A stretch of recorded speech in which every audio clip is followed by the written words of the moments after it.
Thanks for joining me, Matt. It's good to see you. Thank you so much. Yeah. Quite the opening act. I know. I was kind of hoping we would get the Big Bang Theory intro Yeah. music, but what are you going to do? All good. Yeah. So I'd like to start with just the title of this session. How would you define, What is the title? How would you define the quantum node economy? So essentially, we look at Silicon Valley as an area where there was a lot of heavy concentration in the 70s and 80s around technology and did an incredible job on building out an entire ecosystem, essentially, within a specific geographic area. And when I start to think about the world that we're living in today, because of all of the fiber optic connectivity that we have, it's very easy to be essentially anywhere and have same access to the same tools, especially if you're an application developer or if you need high computation very rapidly wherever you are geographically. So I look at the world as sort of a node-based system now.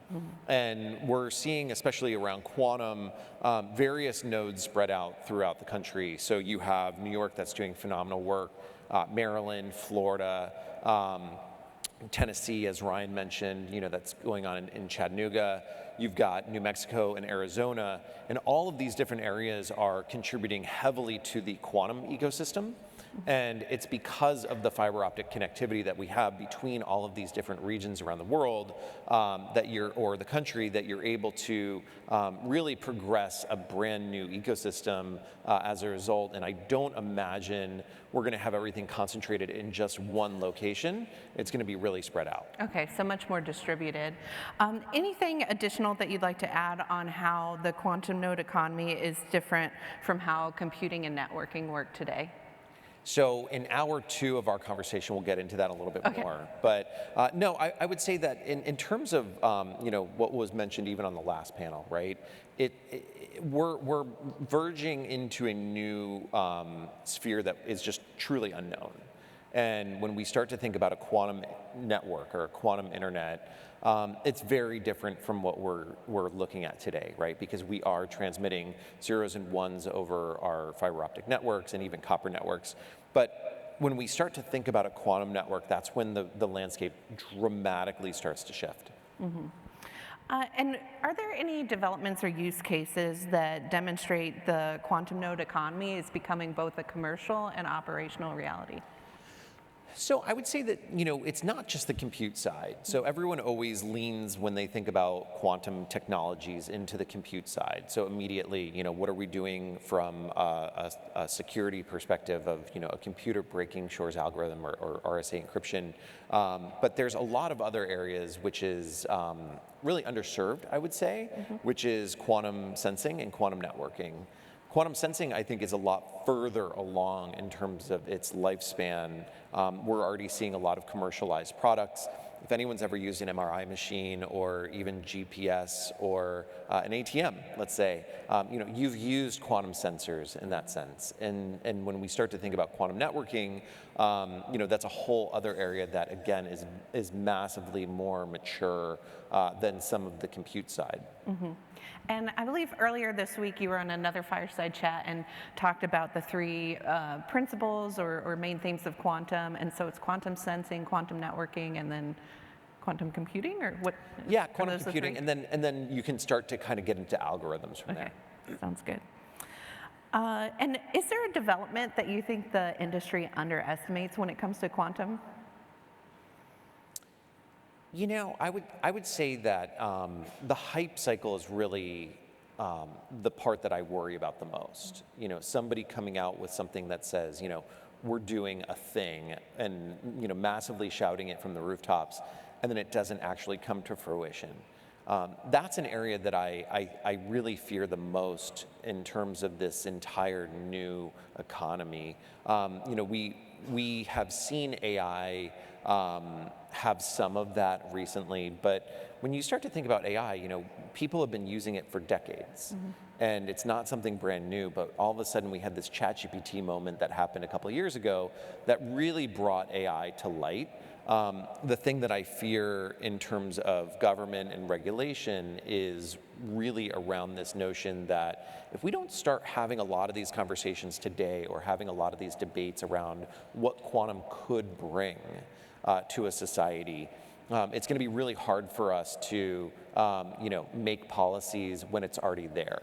So I've been working with a lot of governments, both on the federal and state sides, on really trying to develop a little bit of a language or a framework around that, because there is no vocabulary right now. There really is no thought processes around what this could be, because again, I think even the physicists that are developing it are still trying to figure out what it is that they have. But I'll also say, and I said this the other day as well, I'm meeting some of the most creative people I've ever met in my entire life. And these are people that are truly thinking outside the box, creating just incredible developments.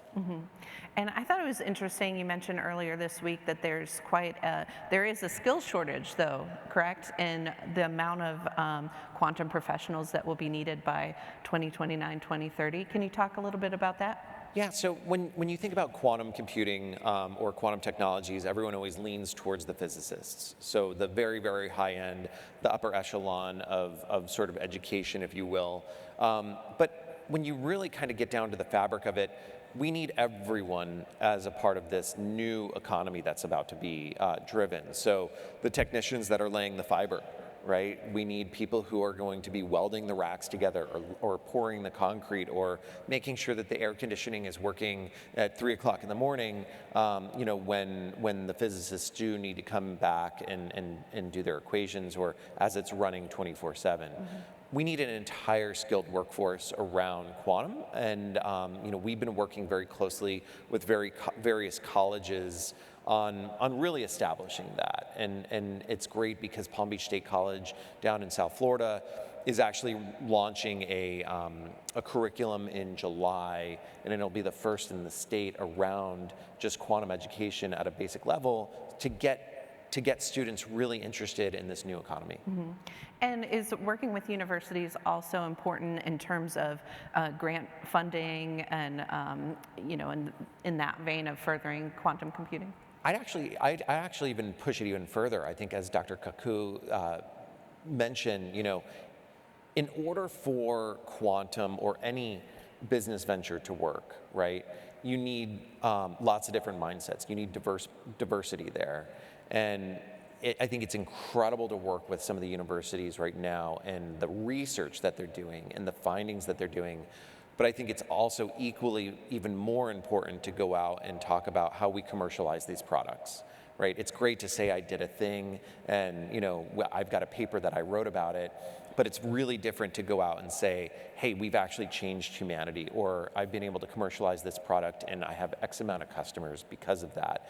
And again, it was mentioned earlier, that supply and demand, right? How do you weigh that out? So I think it's really important to bring that IP and take it out of the university system as quickly as possible, or establish it out of a university system so people like me can look at it as a possible investment scenario where I could then go put money into a company and then watch it kind of flourish. So building off the investment conversation, and this was touched on a bit previously, but when are we going to start seeing kind of the ROI and companies seriously making money from quantum computing? Again, I think it's a really difficult question because even in past years, everyone kept saying quantum is 5 or 10 years away. Well, it's always 5 or 10 years away, right? So it's always a sliding scale. I think that it's massively starting to compress a lot. And again, a lot of that is because of the foundational layer that we have today, right? Other industries in technology have been more difficult over the past decades or even century, because a lot of it was building that foundational layer, or the ecosystem to help support it or provide for it, and even just creating, again, that language of understanding what the technology was. I would say when it comes to quantum technologies, we're already seeing some incredible results in terms of some of the investments that are out there. We really like to, as a fund, look at things from a time horizon that's 7, 8, 9 years out. It's not just a quick get-rich-quick scheme. But I also would stress that there's a number of businesses out there that we're looking at that could potentially have exits within the next couple of years. And that's exciting because it means that you're starting to generate some returns for investors, but also it allows people to go in and look at the fact that there's a workforce, so maybe an acqui-hire type scenario, or even an IP acquisition that's out there, because a lot of the bigger companies, again, like an IonQ, might want to come in and be aggressive on a strategy where they're going to own that outcome. Okay, so that was kind of my next question was, are there, where do smaller companies fit into this? Are there opportunities for those smaller fish, so to speak?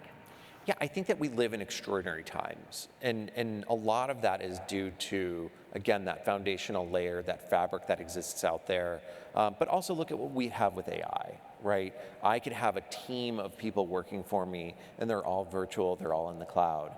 So I think it's a lot easier for smaller businesses now to actually thrive based on the technology that we have. And if you're sort of inquisitive enough and you are leaning into sort of this new world that we live in today, it's less about how many people that I have on my team.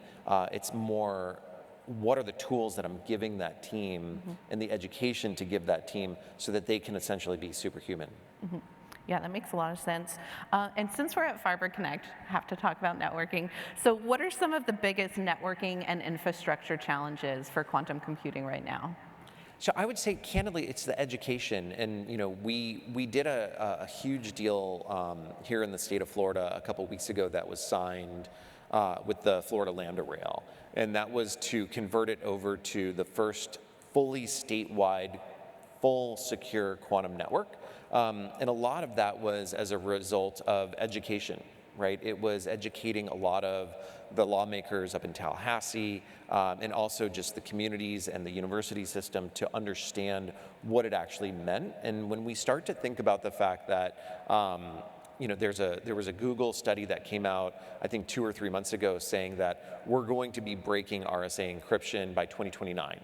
That's pretty severe when you start to think about that. And when we start to look at a network, and again, we're talking about fiber networks, these are all foundational structures that need to be secured. And there was a gentleman that asked a really great question, what about the smaller providers at the session on Monday? And I think it's important for everyone across the board, smaller providers, bigger providers, to really look at what's happening here. I think we're going to see a lot more of the security layer happening in the hardware today, but there are a lot of software applications. NIST has come out with several standards out there that I think people should definitely be aware of. And so how is existing fiber supporting quantum? I mean, you mentioned Lambda Rail, and I believe that's 100 miles of dark fiber. So, well, the first phase of that is going to be 100 miles. So there's the node-based system that has to occur is, I think it's like every 25 miles or so, there needs to be another hop in order for everything to be transmitted properly. But when we look at the full state, I mean, it's literally the full state that's going to be connected there. And then what are your thoughts on the potential impact to network traffic and data demands with quantum?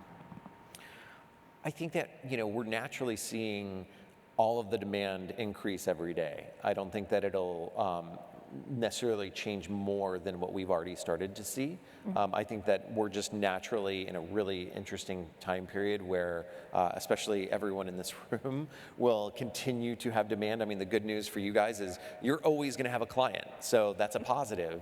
And if anything, that it's just more so increasing as people get thirsty for knowledge or thirsty for compute. I think that's a great segue to talk more about what all of this means for communication service providers, and what are some of the new opportunities that it brings network infrastructure providers. Will they, carry much of the investment, or will others capture a lot of the value? Yeah, so we've seen a lot of really great work out of Chattanooga where they've actually invested in purchasing, or EPB bought a physical system and it's connected to a fiber optic network. I think just by virtue of that, we're seeing an entire city have availability to businesses that want to come into that area, that want to be able to have access to a quantum computer and want to be on a fiber network.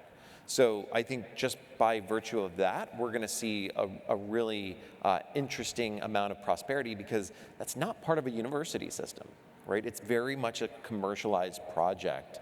And when we look at even here in Florida, we're installing a D-Wave Advantage 2 system in Florida Atlantic University later on this year. And the D-Wave system is, again, going to provide opportunity for business owners in Palm Beach County to go tap into that, do research on this machine for potentially logistics, optimization problems, things like that. And again, we're going to see a massive growth in the regions that are starting to really lean heavily into this newer technology. I think there's a lot of statistics out there that just show cities that laid the groundwork for fiber optic decades ago, and how much they thrived as a result of. We're seeing that sort of transpose again, but I think that it's because of those fiber optics that they're able to push that forward. Mm-hmm. And are there additional business opportunities for service providers, say offering quantum as a managed service to an enterprise? I think we saw with cloud, hyperscalers definitely benefited a lot from the fiber infrastructure. So how can these fiber providers find more business opportunities, more business use cases? So I think that when you look at quantum versus high performance computers versus AI, they all play a central role working together. And when you think about a problem that you're trying to solve, if you use a quantum computer to catalyze or work at the really hard part, and then maybe hand that off to a high performance computer that's leveraging some form of AI, that's going to massively speed up the entire equation process. We know that that's going to happen in the very near future. For providers to have that connectivity or that backbone already in place and let people know that that's there on the hardware side, I think that's going to massively increase their value. Mm-hmm, definitely. And you talked a little bit earlier about NIST and some of the security concerns. I'd love to revisit that with you. What is the big security challenge around quantum computing, and what is Q-Day? So essentially, there's a lot of 3 and 4 letter word agencies out there that are We love acronyms. incredibly worried about this, and as everyone should be, whether you're in fiber optics or not, candidly.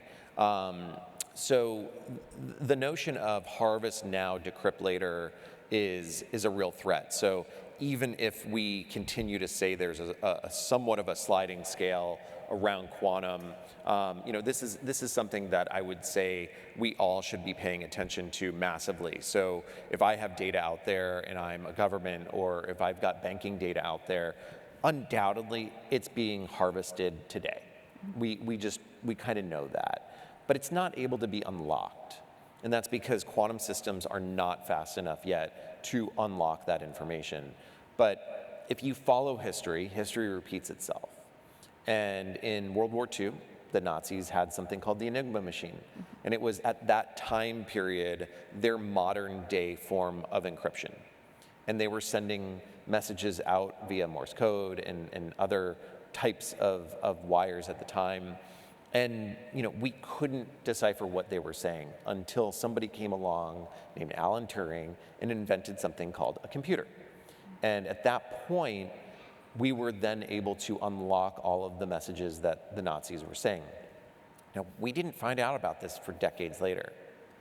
So I think that the part that I get worried about the most is if adversaries are going to have advantage to unlock this data, are they really going to tell us? Are they going to raise a flag or post something on social media saying, "Guess what, guys? We got you."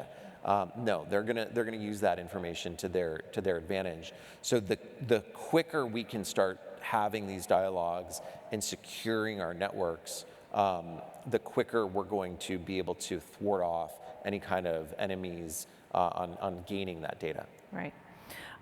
And earlier we talked a little bit about how the quantum node economy is more distributed than Silicon Valley. Any of those regions are you most excited about developing? Florida, obviously. I mean, I have to say, I'm incredibly excited. And honestly, what I've seen happen here in the state has been just absolutely extraordinary from the perspective that everyone has leaned into this so heavily. We've seen just, again, in the last year, incredible advances happening. Other states that I'm extremely excited about are Tennessee. I think Tennessee has the right mentality around leaning into quantum and really kind of creating that economy and that growth. I was in Arizona last week, and I was with a number of officials, and the best thing for me was meeting with the Department of Education in Arizona, talking about a K through 12 program. And that was really exciting when we start to think about the fact that we're going to educate young people of the next generation as early as humanly possible, so that they can start understanding some of this, so that by the time they do get into college age scenarios, it's already something that's been ingrained in them and in their culture from the beginning. And I think that Arizona, looking at that ahead of time, has actually been really refreshing for me. And I think that because there's so much of a thirst of knowledge around this, it's been really exciting to see how people are leaning in and wanting to quickly transition into this new world that we're about to face. Mm-hmm. And so we've talked about, K through 12, universities. What other partnerships are going to be critical to furthering the quantum node economy? So I think there's a balance, right? I think that we've seen a lot of hype cycles happen in various technologies, whether it was the blockchain NFT craze a couple of years ago, or even AI to some degree today, right? I get really nervous about the investments that are being made in that area. I think it's important as an investor to be looking at things a lot more holistically, and being very responsible investors, not just throwing money out there for the sake of throwing it out there, because I think that you will have inevitably some failures. That's going to happen. But I think that if you're able to look at it from a more broader context around investing in an asset class, rather than a specific company, I think that that's where a lot of investors and other people that are part of this really need to kind of look at it. So if I'm investing in company A, B, and C, and A and B go out of business, well, you now have a trained, skilled workforce that's unique to the rest of the world, that company A and B could go work for C. Okay. And so I think that that's where I really kind of see things shaping out. Or we have newer companies that are built out of the information that's already gathered. Mm-hmm. Do you feel like there are certain verticals that will benefit the most, certain industries, or is quantum going to affect across the board, kind of like AI has done? I would even phrase it more from the internet perspective, right? If you and I were sitting here 50 years ago, and I was like, hey, there's this thing called the internet. Get ready for it. Everyone would just say, well, isn't that just used for, sending a file from point A to point B, or sending a message from point A to point B, right? Nobody would have ever said 50 years ago, well, I'm going to have this thing in my hand that I'm going to push a button and a car shows up, right? Or I'm going to push another button and something's delivered to my door within 24 hours, right? So I think that it's going to be really incredible to see how many areas of our ecosystems and of humanity that quantum face and quantum touch. I think that inevitably it will be everything. And that's where I get really excited about statistics that I read. McKinsey just came out with a new report, and it was X amount of billions of dollars by 2030.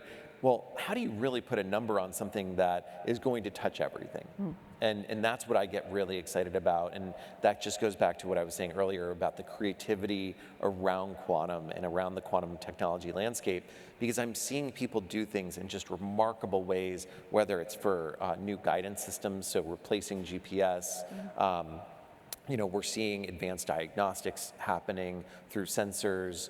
Even there was a company that we were looking at for methane detection. So all of these things are starting to happen more rapidly, and a lot of it is because of the fabric infrastructure that we have today. So I think to wrap up, what do you think people still misunderstand about quantum networking and the idea of the quantum node economy? Again, I think it just goes into a broader context of not having enough discussions around it. And I think that that's where everyone in this room should really lean into looking a little bit more into quantum technology as a whole. There's a lot of really great resources out there, but I would say more importantly, if you really kind of look into the future and you lean into this, but know that it's coming. It's not something that's just going to go away or a fad, right? I think that this is something that we really should be preparing for in the most optimized way. And is there anything else that fiber providers need to focus on to prepare? I mean, we talked about dark fiber and partnerships. Anything else? Any parting words and advice that you would provide the audience?